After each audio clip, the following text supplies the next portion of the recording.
അസ്സലാമു അലൈക്കും വറഹ്മത്തുള്ളാഹി തആല വബറകാതുഹു. ആഷി ഉസ്താദിൻ്റെ ഉമ്മ വിളിക്കുന്നു. ആഷി, എന്ത് നിനക്ക്? നിൻ്റെ കൂട്ടുകാരൻ്റെ കല്യാണം കഴിച്ചാൽ മാത്രമേ നീ കല്യാണം കഴിക്കുള്ളൂ എന്ന് വല്ല നീയത്തോ നേർച്ച എന്തെങ്കിലും ഉണ്ടോ? എൻ്റെ പൊന്നാര മോനെ. ഉമ്മയുടെ വാക്ക് കേട്ട് ശരിക്കും ആഷി ഒന്ന് ഞെട്ടി. എന്തോ ഉമ്മ? എന്നാൽ ആയുഷ് കളിയാക്കിക്കൊണ്ട് പറഞ്ഞു, അതേ ഉമ്മ, പറഞ്ഞു കൊടുക്കി, നല്ലോണം പറഞ്ഞു കൊടുക്കി. അവർ വലിയ ഫ്രണ്ട്സാണ്, പക്ഷേ അവർക്ക് ഒരുമിച്ച് നടക്കണം, ഒരുമിച്ച് ജീവിക്കണം, ഒരുമിച്ച് കല്യാണം കഴിക്കണം, അങ്ങനെയൊക്കെയുള്ള ഓരോ നെയ്യത്താണുള്ളത്. അതാണ് അമ്മ പറഞ്ഞു കൊടുക്കുക. എത്ര ദിവസമായി നമ്മളല്ലേ ഫസ്റ്റ് ആദ്യം നമ്മൾ ആഗ്രഹിച്ചതും അവർ കല്യാണക്കാര്യത്തെക്കുറിച്ച് പറഞ്ഞതൊക്കെ. ഇപ്പം പിടിച്ച് പെട്ടെന്ന് ഇനി കൂട്ടുകാരൻ്റെ കല്യാണത്തിന് വേണ്ടിയിട്ട് ഇങ്ങനെ മെനക്കെട്ട് നടക്കണോ? എന്നാൽ ആഷി ഉസ്താദ് പറഞ്ഞു, അങ്ങനെ പറയില്ല മക്കളെ, അവൻ്റെ സിറ്റുവേഷനും കാര്യങ്ങളും അങ്ങനെയാണ്, അതുകൊണ്ടാണ്. എന്നാലും ആഷി ആദ്യം നിൽക്കാണ്ട് കഴിക്കാം, നമുക്ക് പോകേണ്ടതല്ലേ. മറ്റേത് ഞാൻ അവരുടെ ഇഷ്ടം പോലെ എന്താ വെച്ചാൽ ചെയ്യട്ടെ. നമ്മളിപ്പോൾ എന്ത് ചെയ്യുക? അവർ വീട്ടുകാർ വേറെ പെണ്ണന്വേഷിക്കണേ കാണണേ, ഇവനക്ക് ഇപ്പുറത്ത് വേറൊരു പെണ്ണിനെ ഇഷ്ടമാണ്, അതൊക്കെ സമയം പിടിക്കും പൊന്നു മോനെ, നമുക്ക് ഇതെങ്കിലും ഒന്ന് നടത്തുക. ഉമ്മയുടെ ആ ഒരു വാക്കുകൾ കേട്ടപ്പോൾ ആഷി ഉസ്താദിൻ്റെ മനസ്സൊന്ന് സങ്കടപ്പെട്ടു. കാരണം മറ്റൊന്നുമല്ല, സഫീർ പാവാണ് ഓന്. ഓൻ്റെ കൂടെ നിന്നില്ലെങ്കിൽ അവരെന്തെങ്കിലുമൊക്കെ ചതിയൊക്കെ ഒപ്പിക്കും. പിന്നീട് അവൻ വീണ്ടും പെടുന്ന ഒരവസ്ഥയായിരിക്കും. കാരണം ഓൻ അത്രമാത്രം ഐഡിയയും കാര്യങ്ങളും ഇല്ല ജസീറിനെ പോലെ. നിഷ്കളങ്കനായ യുവാവാണ് സഫീർ എന്ന് പറഞ്ഞാൽ. അവന് നേരെ വാ നേരെ പോ എന്നുള്ള ചിന്താഗതിക്കാരനുമാണ്. അതുകൊണ്ട് തന്നെ ഒരിക്കൽ പോലും അവൻ്റെ കാര്യത്തെക്കുറിച്ച് ആലോചിക്കുമ്പോൾ സത്യം പറഞ്ഞാൽ എനിക്ക് സങ്കടമാണ്. എന്താ മോനെ, നമുക്ക് ഹാദിയും നീയും തമ്മിൽ നിക്കാഹാണ് നടത്തുക ഫസ്റ്റ്. മറ്റിനും ടൈമുണ്ടല്ലോ, നമുക്ക് ചെയ്യാലോ കേട്ടോ. ഏതായാലും അവന് ഇഷ്ടപ്പെട്ടൊരു പെണ്ണു സെറ്റാണ്, വീട്ടുകാരും ഓക്കെയാണ്. പിന്നെ ഇവരിപ്പോൾ ഇവിടെ വന്ന് പെണ്ണ് കാണാൻ, അതൊക്കെ ഇനി അവരുടെ ഇഷ്ടം. നമ്മളിപ്പോൾ എന്ത് ചെയ്യാനാ മോനെ എന്ന് കരുതിയിട്ട് മോനിപ്പോൾ നമ്മൾ ഇത്രയും ടൈം എടുക്കേണ്ട വല്ല ആവശ്യമുണ്ടോ? ഉസ്താദിൻ്റെ ഉമ്മയുടെ ആ ഒരു വാക്ക് കേട്ടപ്പോൾ ഉസ്താദ് ഒന്നും മിണ്ടിയില്ല. കാരണം ഉമ്മ പറഞ്ഞത് ശരി തന്നെയാണ്. അവരെത്ര ദിവസമായി വീട്ടിലേക്ക് വന്ന് കാര്യങ്ങളൊക്കെ അന്വേഷിച്ച് ഓക്കെ ആക്കി നിൽക്കുന്നു. ഇനിയും സഫീറിൻ്റെ കാര്യത്തിൽ ഒരു തീരുമാനമായില്ലെങ്കിൽ അതിങ്ങനെ നീണ്ടു നീണ്ടു പോവുകയുള്ളൂ. ഒന്നുമില്ലെങ്കിൽ ആ പാവപ്പെട്ട പെണ്ണിൻ്റെ ആ ഒരു സ്വപ്നമെങ്കിലും പൂർത്തീകരിച്ച് കൊടുക്കണ്ടേ? അത് അവൾക്ക് പഠിക്കാനുള്ളത്, പഠനം തുടരണം. അതവൾക്ക് ഇവിടെ ഇരുന്ന് ബുദ്ധിമുട്ടായത് കൊണ്ട് തന്നെ അവളെയും കൊണ്ട് ഞാൻ പോയിട്ട് ഇൻഷാ അല്ലാഹ് അവിടെയുള്ള യൂണിവേഴ്സിറ്റിയിലൊക്കെ ജോയിൻ ചെയ്തിട്ട് അവൾക്ക് നല്ല പഠനം കൊടുക്കണമെന്നാണ് ഞാൻ ആഗ്രഹിച്ചത്. സഫീറിൻ്റെ മനസ്സിൽ പല പല ചിന്തകൾ വന്നു. എന്താ മോനെ, ഇനിയും ആലോചിക്കണോ? വേഗം കാര്യങ്ങളൊക്കെ ചെയ്തൂടെ? എന്തിനാണ് ഇത്രയും ലാഗ്? പിന്നെ മറ്റൊരു കാര്യമുണ്ട്, ഓളെ കെട്ടിയതേ ആദ്യം സഫീറിൻ്റെ ജ്യേഷ്ഠനാണ്, അത് മറക്കണ്ട. അവൻ ഏത് നിമിഷമാണ് ജഗല് പിടിച്ച് വരിക എന്നൊന്നും പറയാൻ പറ്റൂല. ഒന്നിനും മടിക്കാത്തവരാണ് ഓല്. വേഗം കണ്ട് നിക്കാഹ് കഴിച്ച് ഹലാലാക്കിയാൽ പേടിക്കാനൊന്നുമില്ലല്ലോ. ഏത് നിയമത്തിന് മുമ്പിൽ നമുക്ക് പറയാലോ, അതെ എൻ്റെ ഭാര്യയാണതെന്ന് നിനക്ക് പറയാലോ. എന്താ ഇനിയും ലേറ്റ് ആക്കണോ? അവനൊന്നിനും മടിക്കാത്തവനാണ്. ഉമ്മയുടെ വാക്കുകൾ കേട്ട് ആഷി ഉസ്താദ് ഒന്നും മിണ്ടിയില്ല. എന്നാൽ പെട്ടെന്ന് ഉപ്പ അങ്ങോട്ട് വന്നു. എന്താ മോനെ, എന്തായി നമ്മുടെ കല്യാണക്കാരൊക്കെ പെട്ടെന്നുണ്ടാക്കില്ല നല്ലത്, എന്തിനാ അങ്ങനെ ലേറ്റ് ആക്കുന്നത്? ഉപ്പയുടെയും അഭിപ്രായം അത് തന്നെ. എന്നാൽ അന്ന് അല്പസമയം കഴിഞ്ഞപ്പോൾ അതാ ഐഷുവിൻ്റെ ഫോണിലേക്കൊരു കോള് വരുന്നു. അത് മറ്റാരുമായിരുന്നില്ല, ഹബീബ് ഉസ്താദായിരുന്നു. അവർക്കും സംസാരിക്കാനുള്ളത് ഈ ഒരു വിഷയത്തെ പറ്റി മാത്രമാണ്, ഹാദിയുടെ കല്യാണം. അതിനു വേണ്ടിയിട്ട് ആഷി ഉസ്താദ് വരികയും ചെയ്തു. ഇനിയിപ്പോൾ എന്നാ, ഇനിയും ഒരുപാട് ലേറ്റ് ആക്കണോ? അത് പെട്ടെന്ന് നടത്തിക്കൂടെ? എന്തിനാണ് ഇങ്ങനെ ലാഗ് ചെയ്യുന്നത്? അതായിരുന്നു ഹബീബ് ഉസ്താദിനും പറയാനുണ്ടായിരുന്നത്. ഐഷ പറഞ്ഞു, അതേക്ക സത്യമാണ് ഞാൻ പറയുന്നത്. എന്താവശ്യത്തിന് വേണ്ടിയിട്ടാണ് അങ്ങനെ?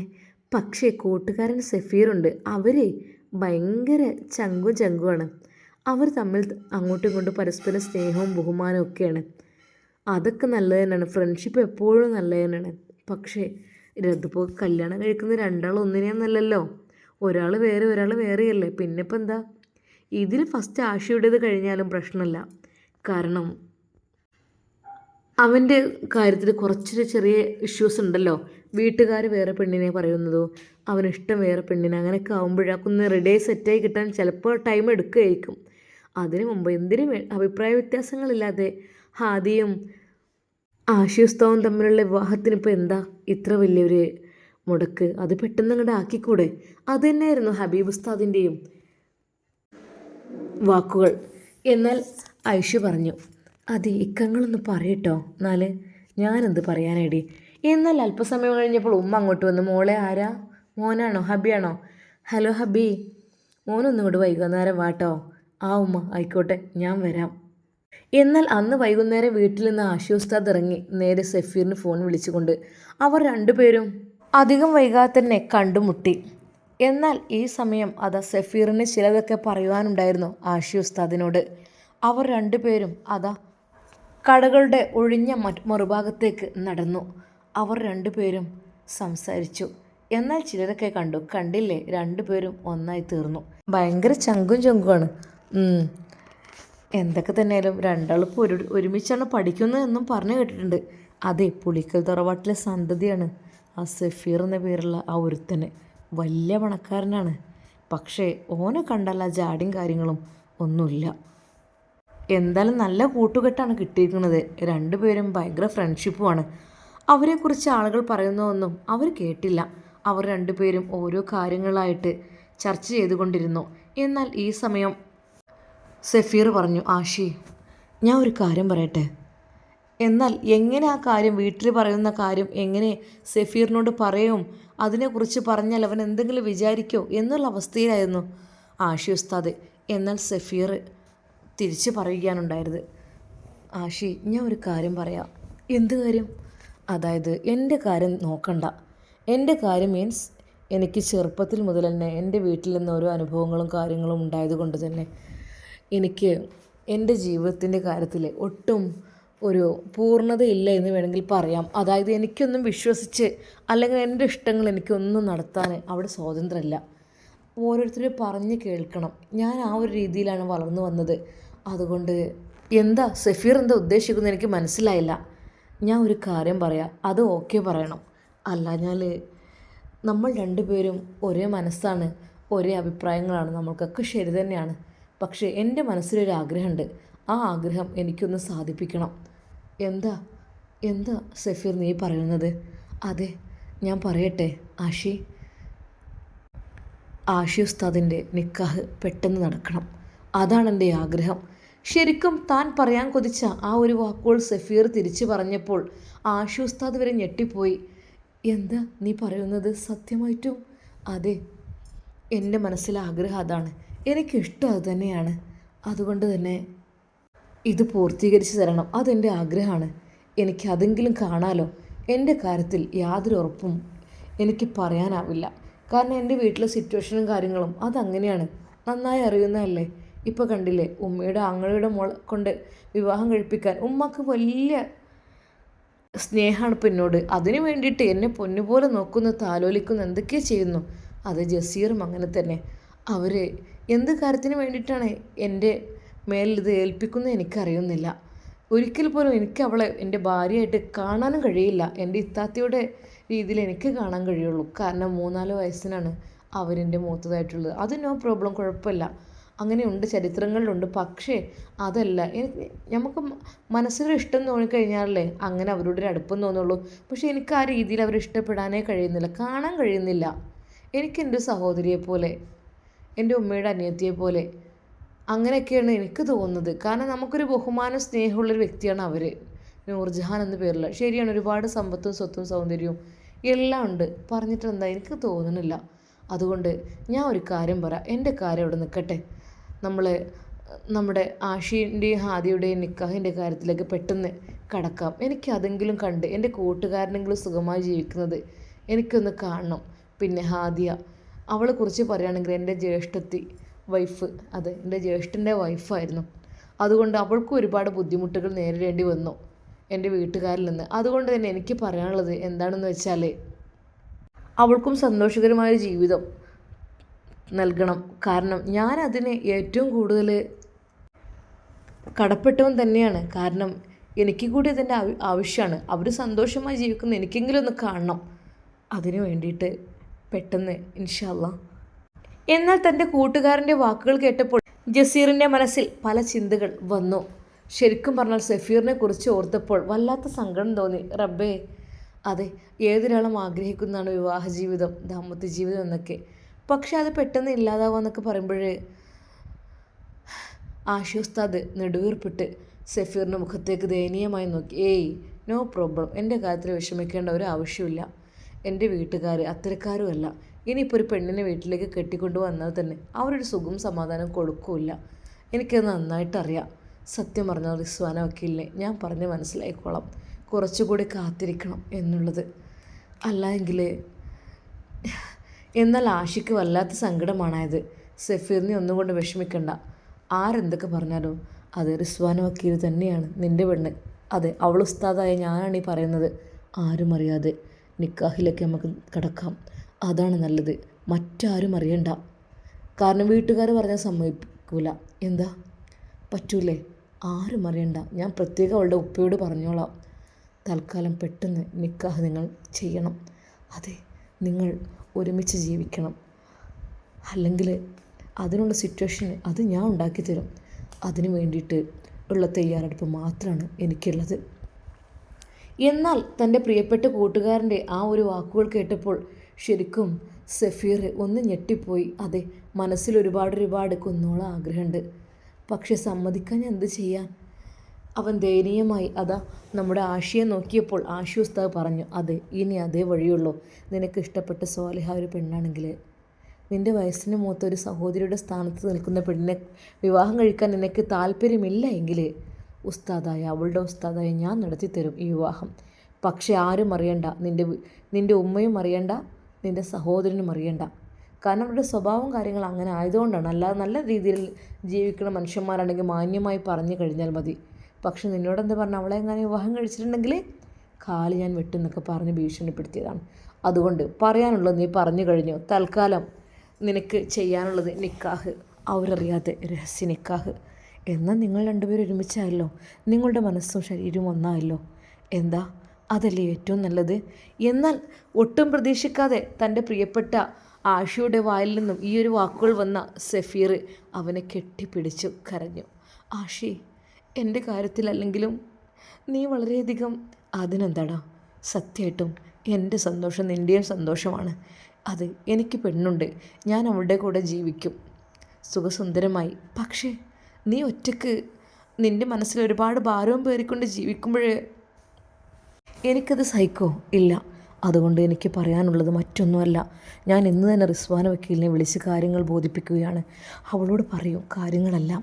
അവൾ ഉറപ്പായിട്ടും സമ്മതിക്കും, എനിക്ക് നന്നായിട്ടറിയാം. പിന്നെ അവരുടെ പിതാവിൻ്റെ കുടുംബങ്ങൾ അവരൊക്കെ കൂടിക്കോട്ടെ, നോ പ്രോബ്ലം. അതൊക്കെ നമുക്ക് ഏത് രീതിയിലും എങ്ങനെയെങ്കിലും ചെയ്യാം കേട്ടോ. നീ വിഷമിക്കണ്ട. സഫീറിന് വിശ്വസിക്കാൻ കഴിഞ്ഞില്ല. പഠിച്ചോനെ, ഞാൻ പറയാൻ വന്നതായിരുന്നു ആഷി ഉസ്താദിന് നിക്കാഹ് നടന്നോട്ടെ, എൻ്റെ ചിന്തിക്കണ്ട. പക്ഷെ ഇത്രയും പെട്ടെന്ന് ആ ഒരു തീരുമാനങ്ങൾ മാറ്റിമറിച്ചത് എൻ്റെ ആഷി ഉസ്താദിനല്ലാതെ വേറെ ആർക്കും കഴിയില്ല. അവന് സന്തോഷം കൊണ്ട് എന്ത് ചെയ്യണമെന്നായിപ്പോയി. ഒരു ഭാഗത്ത് ഭയമുണ്ട്, വീട്ടുകാരറിയുമോ എന്നുള്ള. എന്നാൽ മറ്റൊരു ഭാഗത്ത് സന്തോഷത്തിൻ്റെയും സമാധാനത്തിൻ്റെയും ആ ഒരു നിമിഷങ്ങളാണ് അവൻ ഓർക്കുന്നത്. ആഷി, വാടാ നമുക്കൊരു ചായ കുടിക്കാം. ആഷി ഉസ്താദും അവനും ചെറിയൊരു തട്ടുകടയിൽ കയറി. അതെ, നല്ലൊരു ചൂടുള്ള നല്ലൊരു സ്ട്രോങ് 2 ചായയും അതിലേക്ക് ചൂടുള്ള പഴംപൊരിയും കൂടി കൂട്ടി അവർ കഴിച്ചു 2 പേരും. എടാ, 5 സ്റ്റാർ ഹോട്ടലുകളിൽ മാത്രം ഭക്ഷണം കഴിക്കുന്ന നിന്നെയൊക്കെ ഈ നാടൻ തട്ടുകടയിലേക്ക് കൊടുന്നത് ഞാനാലേ? ശരിക്കും സഫീർ അത് കേട്ടപ്പോൾ പുഞ്ചിരിച്ചു കൊണ്ട് പറഞ്ഞു, ആഷി, 5 സ്റ്റാർ ഹോട്ടലിൽ കിട്ടുന്ന ആ ഒരു ഫുഡല്ല ഇവിടെ. പക്ഷേ ഇവിടെ കിട്ടുന്ന ഈ ഒരു വയലിൻ്റെ തൊട്ടടുത്ത് ആ ഒരു തട്ടുകടയിൽ നിന്ന് കിട്ടുന്ന ചായ കുടിക്കുന്ന ആ ഒരു ഫീല് 5 സ്റ്റാർ ഹോട്ടലിൽ കിട്ടില്ലടാ. ഇത് വല്ലാത്തൊരു സന്തോഷത്തിൻ്റെ വൈബ് തന്നെയാണ്. സത്യം പറഞ്ഞാൽ അവൻ്റെ മനസ്സിൽ സന്തോഷമായിരുന്നു. വളരെയധികം ദുഃഖിച്ചു കൊണ്ടുവന്ന സഫീർ ഇപ്പോൾ സന്തോഷിക്കുകയാണ്. സന്തോഷത്തോടെ അവർ 2 പേരും ആ ചായയും ആ ചൂടുള്ള പഴംപൊരിയും കഴിക്കുമ്പോൾ അതാ നമ്മുടെ സഫീറിൻ്റെ മനസ്സിൻ്റെ ഉള്ളിൽ വല്ലാതെ സ്വപ്നങ്ങൾ അവൻ കണ്ടുകൊണ്ടിരിക്കുകയാണ്. പെട്ടെന്ന് ആഷി അവനെ തട്ടി വിളിച്ച്, ഹേയ്, സ്വപ്നം കാണാൻ തുടങ്ങിയോ? എന്നാൽ സഫീർ ഒന്ന് പുഞ്ചിരിച്ചു കൊണ്ട് പറഞ്ഞു, അത് കണ്ടോ, ഇഷ്ടം പോലെ കണ്ടോ, നിനക്കുള്ള പെണ്ണ് അവൾ തന്നെയാണ്. ആഷി സന്തോഷത്തോടെ പറഞ്ഞു. എന്നാൽ പെട്ടെന്ന് അതാ അവിടുത്തെ ഒരു മെമ്പർ അങ്ങോട്ട് കയറി വരുന്നു. അല്ല, ഇതിപ്പോൾ എന്തേ? പുളിക്കൽ തറവാട്ടിലെ വലിയ കൊച്ചു മുതലാളി പോവും തട്ടുകടയിൽ നിന്ന് ചായ കുടിക്കേ, എന്ത് സംഭവം? എന്നാൽ സഫീർ പെട്ടെന്ന് പറഞ്ഞു, ഏത് സമയവും നമുക്ക് ഈ ഒരു അവസ്ഥ വരാലോ. 5 സ്റ്റാർ ഹോട്ടലൊക്കെ എത്ര നാളുണ്ടാവുമെന്നും പറയാൻ പറ്റില്ലല്ലോ. എപ്പോഴും നമ്മൾ താഴ്ന്നു നിൽക്കണം തന്നെയല്ലേ. നമ്മളെല്ലാം ആസ്വദിക്കണം. അതെ, പാവങ്ങളുടേതെയും പണക്കാരുടേതും ഒക്കെ. എപ്പോഴും എനിക്കിഷ്ടം ഈ രീതിയിലുള്ള എളിമയായ ജീവിതം തന്നെയാണ്. ഒരിക്കൽ പോലും ഞാൻ ആഡംബരം ആഗ്രഹിക്കുന്നില്ല. ഓ പഠിച്ചോനെ, ഇത് വല്ലാത്ത അത്ഭുതം തന്നെയാണ്. പുളിക്കൽ തറവാട്ടുകാരെന്ന് വെച്ചാൽ അഹങ്കാരത്തിന് കയ്യും കാലും വെച്ചവരാണ്. എന്താണ് ഓലെ പണം കൊണ്ടുള്ള കൊഴുപ്പ് കൊണ്ടും എല്ലാം കൊണ്ടും ഓല് നിലത്തൊന്നല്ല നിൽക്കുന്നത്. അവർക്കൊക്കെ പല രീതിയിലുള്ള കാട്ടിക്കൂട്ടലുകളാണ്. എന്നാൽ അവിടുത്തെ കൊച്ചുമോൻ ഇങ്ങനെയൊക്കെ പറഞ്ഞതേ വല്ലാത്തൊരു സന്തോഷം തന്നെയാണ് കേട്ടോ. ഇത് അത്ഭുതം തന്നെയാണ്, ചരിത്രത്തിൽ കുറിക്കാൻ പറ്റിയതാണ്. കാരണം അവിടെയുള്ള ആ ഭരണം ആലോചിച്ചുകൂടോ. സത്യം പറഞ്ഞാൽ നിന്നെ കണ്ടപ്പോൾ ഒരുപാട് സന്തോഷമായിടാ. സഫീർ പുഞ്ചിരിയോടെ അദ്ദേഹത്തെ നോക്കി. എന്നാൽ പലർക്കും അത് അഭിപ്രായം. അങ്ങാടികളിൽ നിന്ന് സഫീറ തട്ടുകടയിൽ നിന്ന് ചായ കുടിക്കുന്ന എല്ലാവരും നോക്കുന്നു. ഓളുടെ വലിയ കാറും അവരുടെ ഇതും എല്ലാം കൂടി കണ്ടാൽ അവരൊക്കെ ചെറിയ തട്ടുകടയിൽ നിന്ന് ചായ കുടിക്കുന്നൊക്കെ വെച്ചാലേ അത് അത്ഭുതം തന്നെ. അവരൊക്കെ 5 സ്റ്റാർ ഹോട്ടലല്ലേ ലക്ഷ്യം വെക്കാറുള്ളൂ. ഇതിപ്പോൾ എന്താ സംഭവം? എന്നാലും ഒന്നിൻ്റെ സ്വഭാവമെങ്കിലും നന്നായി. മറ്റേത് റബ്ബേ, അവരൊക്കെ ഒരു വരച്ച വരണ്ടോ. ആ പണം കൊണ്ട് എന്തോ ആവാലോ, പണക്കാർക്ക് എന്തോ ആവാം. ആ ഒരു ചിന്താഗതിയാണ് അവർക്കുള്ളത്. എന്തൊക്കെ തന്നെയാലും അത് കാണാൻ പറ്റുന്നൊരു കാഴ്ച തന്നെയാണ്. പലരും അത് ഫോട്ടോ എടുക്കുകയും ചെയ്തു അവൻ കാണാതെ. ചായ കുടി കഴിഞ്ഞ് അവർ രണ്ടുപേരും അവിടെ തന്നെ ഇരുന്നു. ആശി, നീ ഒന്നുകൊണ്ട് ഭയക്കണ്ടടാ, ഞാനുണ്ടല്ലോ നിൻ്റെ കൂടെ. എനിക്കൊരാഗ്രഹമുണ്ട്. എന്നേക്കാൾ മുമ്പേ നിൻ്റെ നിക്കാഹ് കഴിക്കണം. അതിൻ്റെ വാശിയാണ്. സത്യമായിട്ടും എന്താ, നിനക്ക് സമ്മതല്ലേ? എന്നാൽ സഫീറിൻ്റെ മനസ്സിൽ ഒരുപാട് സ്വപ്നങ്ങൾ പെട്ടെന്ന് തന്നെ പൊട്ടിമുളച്ചതുപോലെ. റബ്ബേ, അതെ, മണ്ണിട്ട് മൂടിയ ആ ആഗ്രഹം വീണ്ടും അതാ മുളച്ചു വന്നിരിക്കുന്നു. അവൻ്റെ മനസ്സിൽ റിസ്വാൻ വക്കീലിനെ കുറിച്ചുള്ള ആ ഒരു സ്വപ്നങ്ങൾ മാത്രം. അവർ ചായ കുടിച്ച് ആ ഒരു ഷോപ്പിൽ നിന്നിറങ്ങി. എന്നാൽ ആ നിമിഷം തന്നെ അതാ നമ്മുടെ ആഷി ഉസ്താദ് റിസ്വാൻ വക്കീലിനെ വിളിക്കുകയാണ്, കാര്യങ്ങളെല്ലാം പറയുവാൻ വേണ്ടിയിട്ട്. സഫീർ അത് നോക്കി മനസ്സമാധാനത്തോടെ ഒന്ന് പുഞ്ചിരിച്ചു. ഇൻഷാ അല്ലാ നമുക്കിതിൻ്റെ ബാക്കി ഭാഗം നാളെ കാണാം. അതെ, ആഡംബരമില്ലാത്ത ചെറിയ രീതിയിൽ ആരും അറിയാത്ത നിക്കാഹ് എന്ന് പറയുമ്പോൾ റിസ്വാൻ വക്കീലിൻ്റെ അഭിപ്രായം എന്തായിരിക്കും? നമുക്ക് കാത്തിരുന്ന് കാണാം. അതുവരേക്കും എല്ലാവർക്കും അസ്സലാമു അലൈക്കും വറഹ്മത്തുള്ളാഹി തആല വബറകാതുഹു.